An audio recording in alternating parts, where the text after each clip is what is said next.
What about the vertical of tokenization? Because I think that is just a super hot topic with anything that is in the world of TradFi, because I think that's really kind of the conduit between the world of traditional banking, traditional finance, and the world of crypto is like, let's tokenize some more assets and start to leverage and lean into the value of public permissionless blockchains.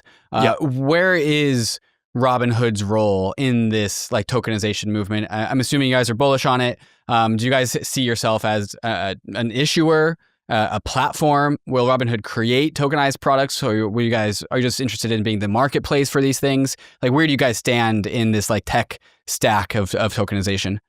Yeah, so tokenization, by this definition, is taking a non-crypto native asset and assigning it representation on a blockchain so that it's freely tradable. Yeah. Mm-hmm. So we already have it with stablecoins. Stablecoins are in effect tokenized treasuries, and also Paxos has a tokenized gold product, for example. That's a very interesting product. And we actually partnered with Paxos and a few other companies on USDG, the Dollar Global Network, which aims to build a stablecoin that's available globally that pays an attractive yield to holders.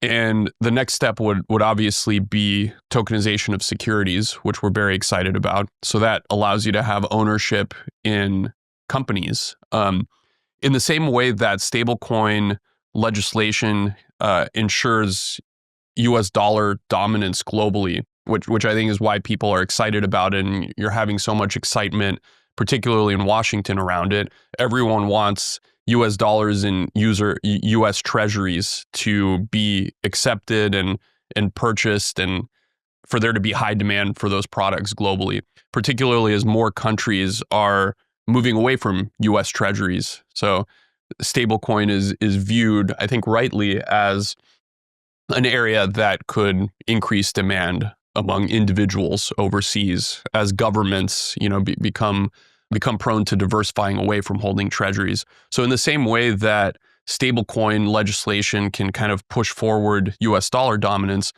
I think tokenized securities can really push forward US company dominance in the global market. So we increase the pool of shareholders for US companies. Right now, it's very difficult to invest in a US company if you're overseas. And so in the same way that stable coins made it easy to get dollars, tokenized securities will make it easy to access US companies. So we're excited about that. I think that's good for the companies. That's good for people outside the US because they'll have access to these effective wealth building tools, which is another way to diversify if they have loss of purchasing power due to local currencies that are devaluing sharply. So I think that's exciting. And I think it's also good for entrepreneurs and capital formation. If you make it easier to raise capital in the US by tapping into a global crypto market, you'd get a lot more interesting companies. So we wrote an op-ed actually in the Washington Post a couple months ago that I published that makes the case for tokenizing private securities. So if you think about it, right now it's hard to invest in OpenAI or SpaceX as a private company, and I think crypto can help solve that. So if you tokenize private companies, it'll be good for the companies and also for investors. It's crazy to me that you can't invest in companies like SpaceX and OpenAI, but we have clarity on meme coins and people can basically invest in those freely. If I'm putting some of the pieces together, there is like a market for SpaceX equity out there. Like, it's not crazy to have a friend who just managed to find a way to access SpaceX equity. And so I think what you're kind of saying is like, well, we could, since there's already a market out there, it's in the private market sector, we could tokenize that equity and make that into a more formalized, more structured market using crypto rails to do that. And then I would imagine Totally. Robinhood would love to be the marketplace to service tokenized equities. At least if I'm putting pieces two and two together, seems like a very viable future. Is this kind of the roadmap that you see, and like how close are we? How close are we into tokenized SpaceX equity on Robinhood? Yeah, I think Robinhood sits at the intersection of TradFi and crypto. So we have all the crypto technology, we have all the traditional financial infrastructure, we've got multiple broker dealers. So I think that's an area where we could contribute to the ecosystem. And I think in the future, this will look something like an ETF issuer.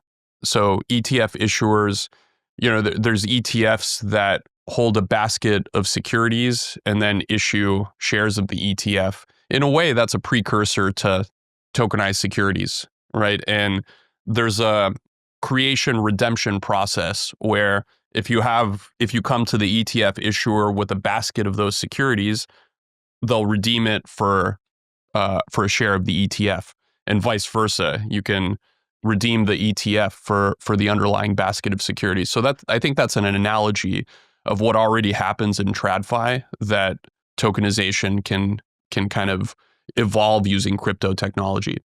There's been not a substantial decline, but the trend of public market IPOing is towards a lower number, simply just because costs of IPOing are just so high, so prohibitive for companies. Like the bar just seems to be getting higher and higher for companies to get over in order to access public capital markets. Do you think that because of this trend, that will also push tailwinds towards this kind of private market tokenization frontier, or is that just like too difficult in terms of just like nation state compliance and unwieldy in terms of just like what finance norms are? What do you think about that? I think the way it's headed is tokenization of securities kind of paves the way towards an IPO alternative. I think that'll happen. And even if it doesn't happen in the US soon, it'll happen internationally, right? Because many countries are setting up their frameworks for issuing crypto asset securities. And crypto by its nature is global. So if you can issue a token of a company on a blockchain regulated in one jurisdiction, you sort of immediately tap into this global market that's getting increasingly more liquid and has, hundreds of millions of participants around the world. So I think that makes it an inevitability that it's embraced by the US as well.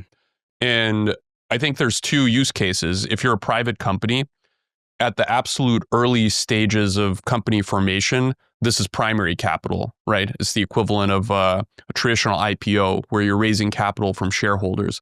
I think primary capital is very, very useful at the earliest stages, because I remember being an entrepreneur running a seed stage company.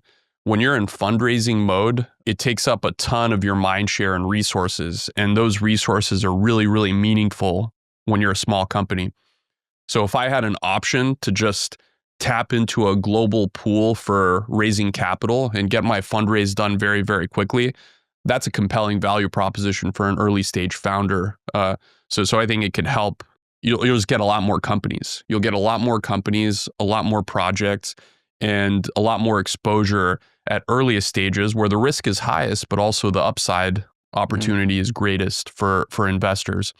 And for a late stage private company, something like an OpenAI or SpaceX, the value proposition shifts. So I think it's less interesting to the founders of those companies at that point because they've already raised a ton of money. Maybe they're planning an IPO or other things, but it becomes very interesting to employees. Some of these companies have thousands or tens of thousands of employees. They're looking for liquidity.